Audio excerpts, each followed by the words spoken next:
In Port Austin, crews are cleaning up after that tornado ripped through the area. It damaged power lines, trees, and a lot of homes.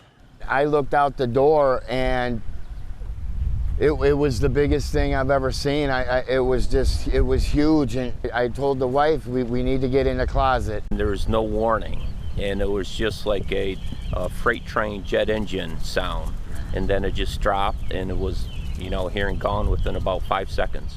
What is going on, everyone? Welcome to another very exciting episode right here on the MIgardener channel. So in today's episode, we're going to be doing something that I did not expect to bring to you guys today, but it just so happened because we had a huge storm the past couple days and came out into the garden only to find that. It was nasty. The tornado sirens were going off everywhere and it was a mess. So needless to say, we got some very, very, very strong winds, and it blew over all of our tomato stakes. But unfortunately with that, it also broke so many stems.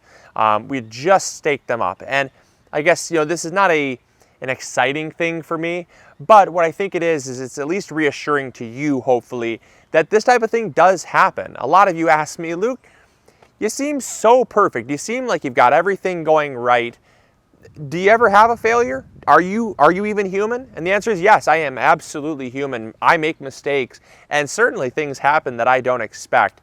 So I've got Aiden here with me today. He's going to be helping me. We're going to be redoing all the stuff that we just did once, only I actually made a quick little discovery. So I went to our local Tractor Supply, and someone actually mentioned in the comments box, I don't know who it was, but thank you, by the way. They actually mentioned that, that they could pick up metal T-posts, 7-foot size, so not quite 8 feet, but 7-foot metal T-posts for the exact same price as they could the wooden furring strips, because lumber prices are so high right now that they pretty much almost equal each other, which is just outrageous. I have no idea if this will ever happen again in my entire lifetime. It's gonna be something I'm certainly gonna be telling all my kids about when they grow up and say, you guys don't know anything. I remember growing up when metal was the same price as wood. So, so as crazy as it sounds, I was able to pick up these. So these are 7-foot metal T-posts, and we're going to pound them into the ground and basically use these as the supports. And these, these won't rust. Well, they might rust a little bit, but like they won't degrade and weather like the wood does. I'll have these forever, and I got them for the exact same price as I would a 8-foot furring strip. It's just unbelievable. So I picked these up here for $6.25 per post, and if you can believe it or not, a 8-foot 1x2 or 2x2 furring strip was actually $6.10 per board. So for 10 cents more, I'm getting something I'm gonna have forever. It's kind of a win-win in my opinion. So we're gonna get these broken apart. I'm gonna put them in the beds, and then we're slowly going to pull out the plants and just kind of restart. Let's go. Okay, so let's assess the damage here. So like I said, you can see here how the wood pretty much got pulled right up. And we had these things pounded in about 6 to 8 inches, which was plenty fine during normal years, but not enough for Michigan weather, that's for sure. So, but you can see here, pretty much just snapped this T-post, and this one here you can see, it laid these right out, just snapped them. It's just a big mess, unfortunately. But coming in here, you can see these ones, this one's not terrible, but it's only like 2 feet tall. But this one over here, you can see is pretty much just bent over, snapped. So there's not a whole lot you could really do to salvage these.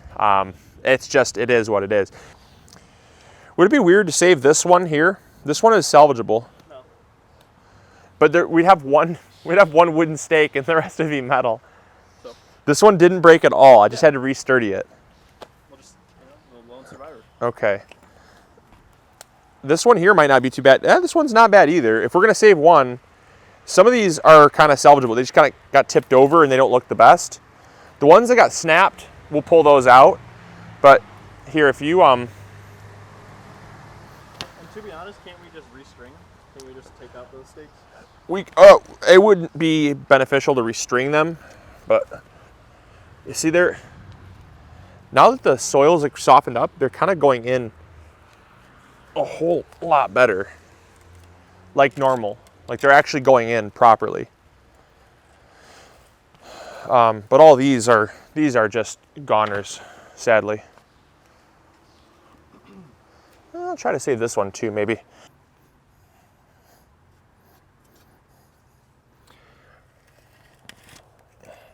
All right, so it's starting to rain quite hard here, so I'm actually gonna turn off the camera, but I hope you guys enjoyed. I hope you learned something new, and I know it was kind of a short episode, but I just really wanted to show you guys what can happen in a garden.